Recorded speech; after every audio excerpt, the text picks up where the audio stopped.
Hello everyone and welcome to Prep IAS. My name is Vivek and this is the brief introduction about me. Recently shares की stock market पर जो listing होती है उस process को easy करने के लिए सेबी ने कुछ अमेंडमेंट्स प्रपोज किए हैं। इस न्यूज के थ्रू हम जो हमारे एग्जाम पॉइंट ऑफ व्यू से क्या इंपॉर्टेंट है वो जानने की कोशिश करेंगे।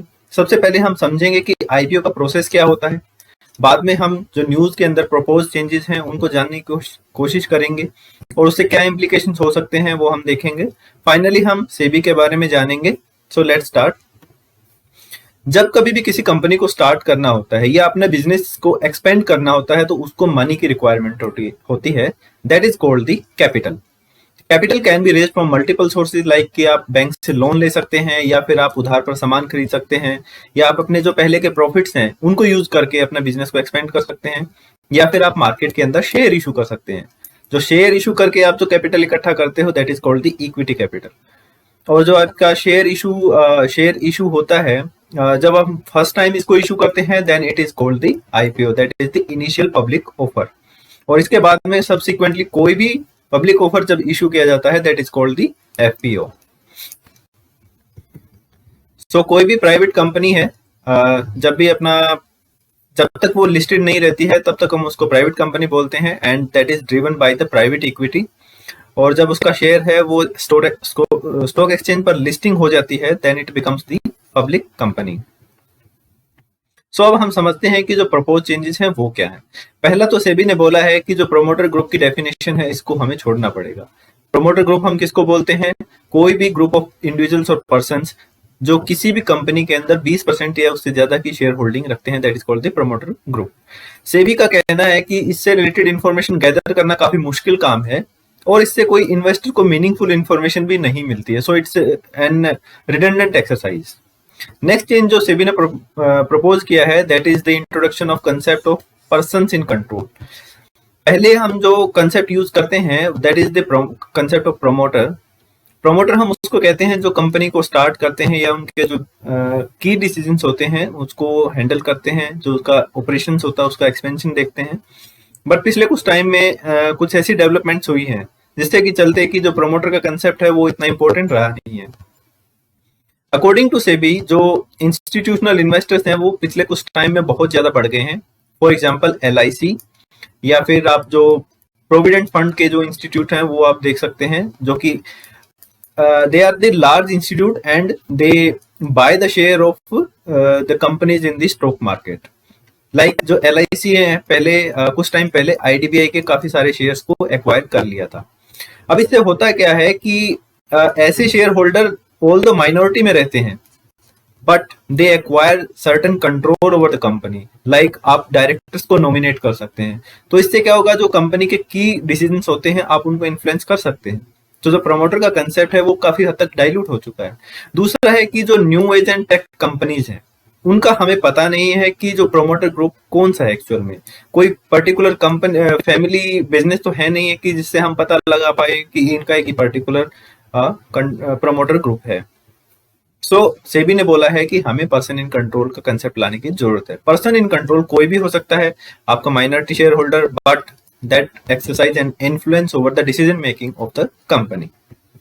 इसके अलावा जो आईपीओ इश्यू होने के बाद में प्रमोटर की शेयर होल्डिंग है उसके ऊपर कुछ लॉक इन पीरियड अप्लाई रहता है। पहले ये 3 साल का पीरियड था जो कि अब प्रपोज कर दिया है कि 1 साल कर दिया जाए, ताकि जो प्रमोटर्स हैं वो अपना decision making according to the need कर पाए कि हमको शेयर होल्डिंग अपने इंक्रीज करनी है या फिर उसको डिक्रीज करना है।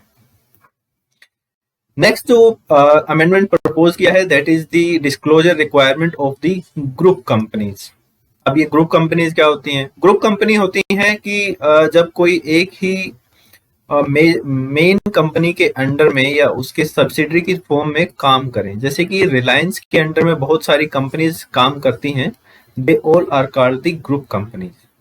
ओके, सो इससे रिलेटेड सेबी ने बोला है कि जो रेड हेरिंग प्रोस्पेक्ट्स होती है, रेड हेरिंग प्रोस्पेक्ट हम उसको बोलते हैं जो डॉक्यूमेंट आईपीओ से पहले मार्केट में रिलीज किया जाता है।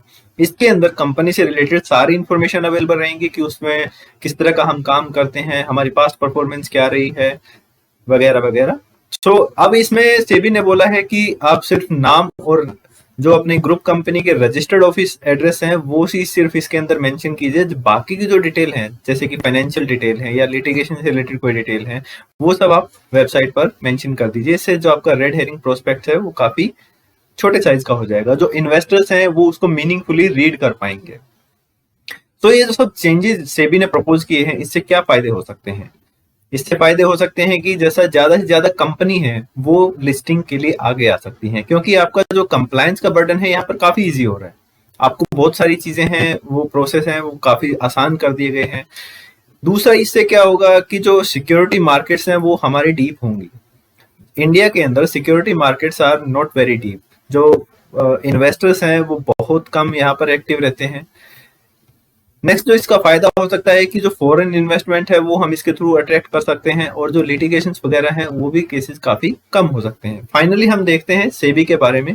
SEBI is a statutory body that was formed under the SEBI act 1992। इसका जो मेन काम रहता है कि आपका पहला तो सिक्योरिटी मार्केट को रेगुलेट करना और प्रमोट करना, और जो वहां पर इन्वेस्टर्स हैं उनके इंटरेस्ट को सेव करना।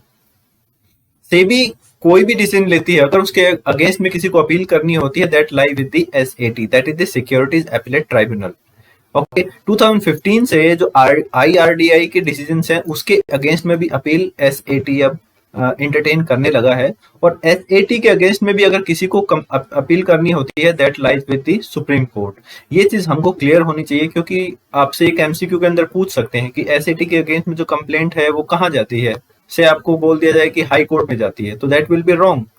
ऐसे ही आपको ये पूछ लिया जाएगा कि सेबी के जो डिसीजन है उसके अगेंस्ट में अपील कहाँ पर लाई करती है, क्या वो सुप्रीम कोर्ट में जाती है, क्या वो हाई कोर्ट में जाती है? नहीं, इसका आंसर है एसएटी के पास में जाती है। 1992 में इसको एक स्टैट्यूटरी बॉडी बनाया गया था, लेकिन उससे पहले 1988 में ही इसको क्रिएट कर दिया गया था थ्रू अ गवर्नमेंट रिजोल्यूशन। उस टाइम तक ये स्टैट्यूटरी बॉडी नहीं थी। उससे भी पहले हम बात करें तो 1947 के एक एक्ट के तहत में कंट्रोलर ऑफ कैपिटल इशू नाम की एक स्टैट्यूटरी रेगुलेटरी बॉडी बनाई गई थी।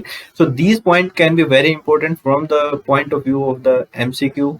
We should be very aware about these things. So this was all from my side. I hope कि इस वीडियो के थ्रू आपको कुछ ना कुछ जानने को मिला होगा। Thank you very much and have a good day.